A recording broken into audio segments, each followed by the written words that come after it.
Vážená předsedající, páni a dámové. A věřte, soudruzi, pánové, přátelé. Budeme hlasovat B1, B2, B3 a uvidíme sami, co se stane. Lidská sexualita je permanentní, právě jako toto mocné pojítko. Zase jako koho?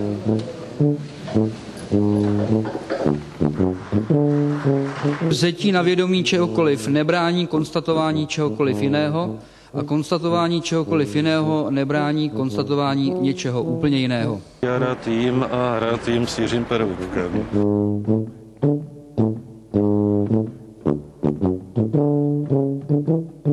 Z důvodu obsahu limonády v hlasovacím zařízení jednoho z kolegů musíme přerušit naše jednání. Vznikl druhý technický problém s vylitou limonádou do hlasovacího zařízení. Na dámském WC se našly tyto hodinky, takže jsou teda hodinky brýle.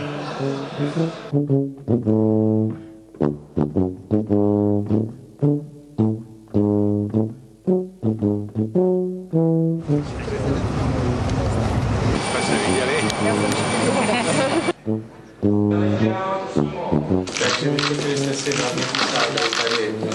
To je to půvabným, že sádrým nám většinu já. Prosím, abyste se podívali na oválzanou levou ruku pana předsedy Klause. Já mám vždycky pravdu, takže i v tomto případě. Já mám vždycky pravdu, aby bylo. Aktivní, co nám tady bouchají náhradním. Prosím vás, já se tady zblázním. Já se tady zblázním. Co to je?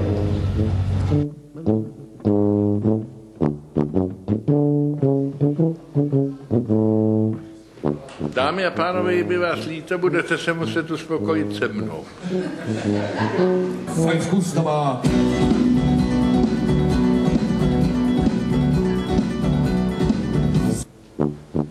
Zase ještě nikdo nepřijde.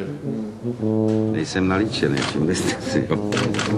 Pojďte fotit, foťte vždycky blbosti, foťte prosím vás důležité věci, ano? Myslím, že ten rád je z toho hotový. Rád je hotový, to Polánek. Je takový nějaký bez kondice, ale bez kondice. Tak já teda se o mě říká, že jsem úplně blbý, a tak ne. Já bych poprosil, aby se nyní ujal slova zpravodaj výboru pro obranu a bezpečnost, poslanec Jan Vidím, kterého nevidím. Je 12 hodin 20 minut a vyply nám proud.